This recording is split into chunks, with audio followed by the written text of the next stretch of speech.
Great first impression. My first ever opening scene includes a water feature and a swirly thing that were placed in the map by mistake. Sometimes we win. Sometimes we lose. I'm pretty sure this is the reason for half of my dislikes on this video. I'm the fastest lion on Earth, and my record is 4:30 hours. Nah, he was running a lot faster than that. In fact, both Sherry and he were running at the same speed, and could lap the circuit in less than a minute. Okay, how about when Satan is living on top of Ascension Island? Then you can come race me. Worked out quite conveniently. As you wish, sir. I have a soul with me here. Sherry's soul. How did Lenny get Sherry's soul? I suppose if I made her life a misery, she would be driven into depression, causing her to sin, and condemn herself to hell. Because everyone who is depressed sins? Not quite sure what led me to that thought. Sherry is not the slightest bit creeped out that a male lion has been watching her sleep in a back alley at night. I do, however, know of a small cave that's not technically a home, so it wouldn't ruin anything. So, since you now have a home... But it's not technically a home, right? Because if it is, then it will be destroyed. And also, that's definitely not a cave. Out among the stars I sail. I got off to a great start with YouTube by having my only copyright violation in my first movie. I tell you that tale, an old lion named Ubawa. He was a godlike mythical being. In the first movie, I made sure to never call Ubawa God himself, but in Sherry's predicament, I changed my mind. Also, in the original movie, Unduk signs his name Satan, and Ubawa says that he is his brother, meaning that Ubawa would be God. Honestly, I'm still confused myself.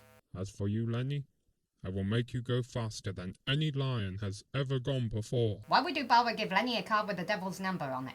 Alternatively, -1 point here for authenticity. I had planned to wreck Lenny's car in a single car crash on purpose during this pace lap, but this jerk in the red car pulled off a much cooler multi-car crash for me. I didn't ask him to, he just decided he wanted to someone else's race. Normally I would have been mad with him, but since I was filming it actually worked out quite conveniently. Red and yellow and pink and green. Damn clouds. We will see you at the office tomorrow, Lenny. They never meet at an office. Oh, sorry, ma'am. Does Sherry not live here anymore? To anyone who has not seen the first movie, in which it was revealed that this lion was Sherry's friend, Shamshi appears to be the world's worst stalker. Which doesn't explain why every character in these movies has a British accent. Guru tells Sherry to get dressed in black for the funeral, but isn't dressed in black himself. Marshmallow made it into the film. Actually, if you were to go back and replay the past day's event in some kind of video form, you would realise that you never actually mentioned her name to me. This is true. However, she did mention the Great Huntress to him, which Lenny knows is a nickname for his grandma, and also probably knows that she's the head of the Hunting for Lionity program. Kudos to any of you that were able to realise that the two lions playing Lenny's parents are the same two that played Sherry's parents. They're just different colours. Elvis Presley with a box on his head. My parents must be so proud of me. Santa gives Lenny a CD, but yet he gives Sherry an entire house. And yet Lenny still feels bad for Sherry and gives up his $10 gift to give Sherry another one. Very generous and heartwarming, I know. But come on, man! This guy is Santa! At least he could have asked to have kept the CD. Also, in the time it took Sherry to walk up to her new home, it seems that Shamshi was somehow able to get inside without her seeing, which must have been hard to do, given that she's walking straight towards the cave entrance the whole time. The only other explanation is that Shamshi was already in the cave before Lenny asked him to be, which again brings me to the conclusion that Lenny giving up the other CD was pointless. Well, it kind of looks like Pride Rock. No, it doesn't. Sherry is self-conscious about Lenny seeing her naked, but yet doesn't tell him to go away when her room blows up in Sherry's predicament. Ignore her. Sherry don't like it. I tried way too hard to make this joke work.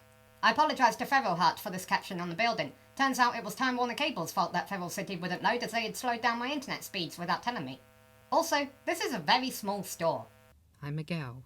I like pillows. This was such an awkward sentence to say as a guy. There's a village over there. Couldn't he crash into that? It took him this long to work it out. Well, turns out that Sherry had known about the village all along, but still, you'd think it would have been obvious to Lenny and Shamshi too. The Hunting for Lionity thing didn't work out, and now Kanafa is a news reporter. The owner of the house remains anonymous. How is that possible?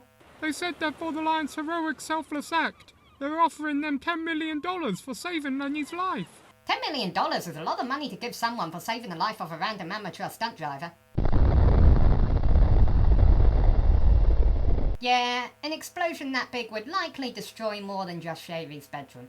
But I bet all my money on Danica Patrick winning the NASCAR race. If Danica Patrick ever wins a NASCAR race, then all of a sudden this joke will be no.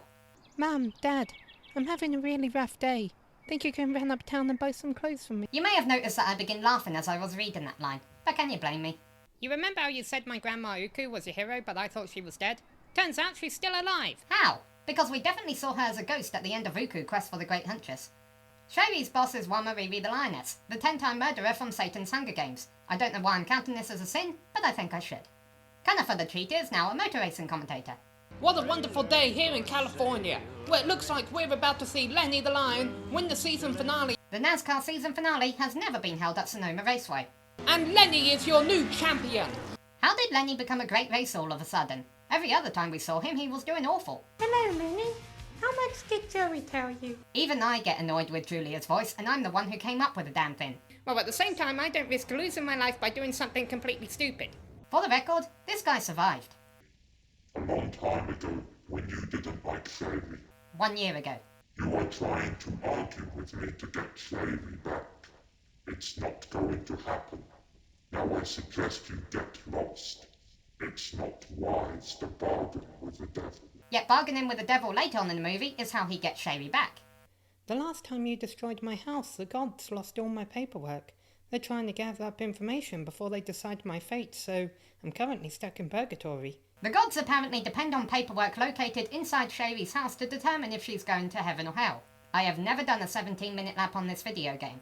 Even if I could pull off a 17-minute lap, it would definitely not be on this bike. Yup, he's definitely not going to do it in 17 minutes now. This was an authentic mistake I made. The fact that I was able to keep it up on both wheels is worthy of a sin deduction. Hey, it's Lenny the Duck from the Christmas movie again. Since it turns out that Sherry's house only keeps getting destroyed because of a curse, which Julia is not involved in, it doesn't make sense for Julia's home to blow up just because she invited Lenny over.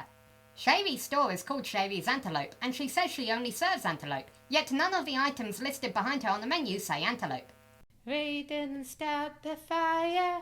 Sherry's actually quite comprehensible considering how drunk she's meant to be. Kenny the Fox, for killing 20 chickens. But the fox gotta eat, right? The ground in the cave continually changes colour depending on the sunlight outside. All of the roars sound like lion roars. Conifer is a cheetah, and cheetahs don't sound like that. Did you have any keepsakes when you died? Well, I had a box. Where was this box in the restaurant scene? Choices B and C actually sound a lot better than A. Couldn't she have came up with a better choice for D? I mean, she comes up with several good ideas at the end of the movie, and she knows that Lenny's an idiot, so why even give him a gag option? You know he's stupid enough that he might take it. Wama Riri is standing in a dangerous place with regards to the molecular ray blaster right now. One of them could easily pin her down, and then the other could go and turn the machine on and kill her quite quickly. It's been so long since I've seen something so bright. Bringing out the worst of my lisp. Lenny's dead. This is for laughing at me naked. In Lenny's defense, everyone was laughing at her naked.